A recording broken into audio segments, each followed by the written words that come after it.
Well, we're excited about this program. We think it's going to make a difference, and we think we're really leaning in on a very difficult problem, but a problem that if we can make some improvements, we're going to be doing very well. I'm excited about the upcoming school year. I think if we remember this time last year, there was many parts of the country wouldn't open their schools. We thought it was very important that parents had access to in-person education. We were able to do it. It was unique circumstances. I think our school districts, most of them did a really, really good job. And I know a lot of the teachers were instrumental in getting the kids back in as well. So we want to thank everyone for doing that. We look forward to this upcoming year to be a normal school year, be in person and live like normal and learn like normal kids. There's been talk about potentially people advocating at the federal level imposing compulsory masks on kids. We're not doing that in Florida, okay? We need our kids to breathe. We need our kids to be able to be kids. We need them to be able to breathe. It's terribly uncomfortable for them to do it. There's not very much science behind it. There's some schools we had didn't do masks, others did.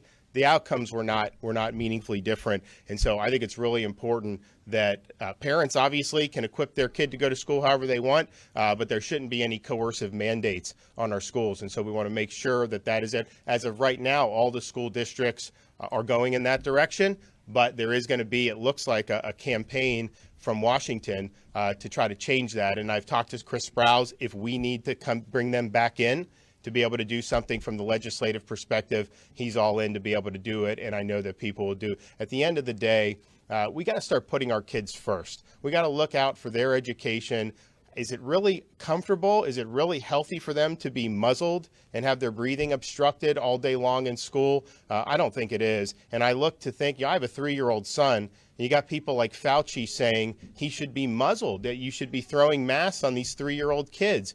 It's totally unacceptable, and certainly unacceptable to have any level of government imposing that on parents and on kids. And so we look forward to a normal school year. Obviously, people parents can make decisions how they want to, and we wouldn't restrict that. But we certainly will not have any mandates on students and on parents in the upcoming school year. Yes. Hey, Governor, there's a group of physicians in Florida meeting right now concerned about the rise in COVID cases. They're critical of your policies as it relates to COVID. What do you say back to those doctors who are concerned and critical of your policies? Where are they? Who are they from? There's a group down in Miami. They're meeting on Zoom right now. A group of physicians. Well, look, so if anyone is calling for lockdowns, you're not getting that done in Florida. I'm going to protect people's livelihoods. I'm going to protect kids' right to go to school. I'm going to protect people's right to run their small businesses.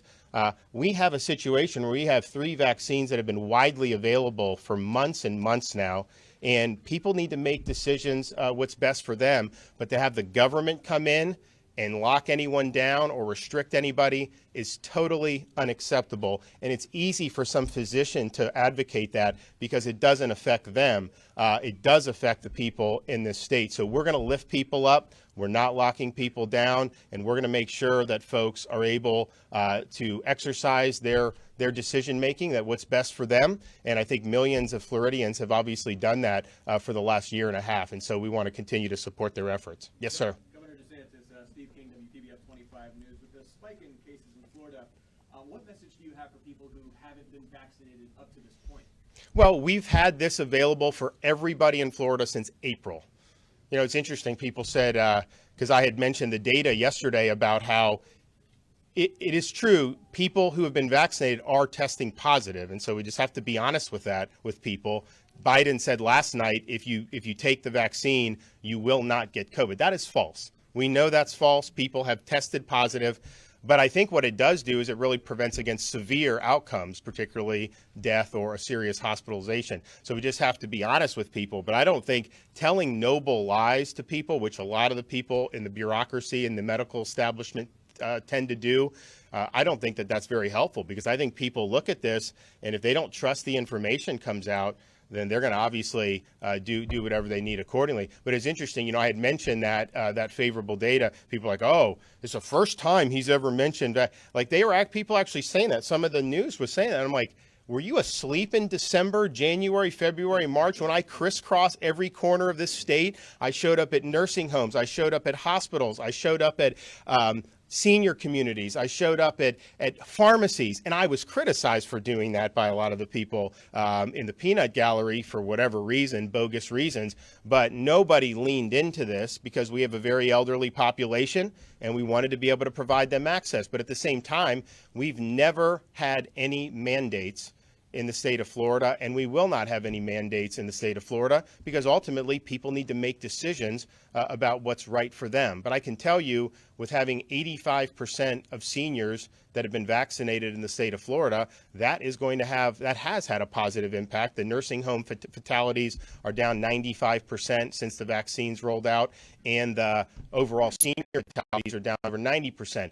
So let's focus on trying to prevent severe clinical outcomes. These positive tests, I mean, the media will try to do that. They try to create a hysteria. They try to do that. Obviously, in Florida, we're not getting swept away in that. I mean, we're going to protect folks' livelihood. So that's not. But I worry about in some of these other states, what they're going to be doing.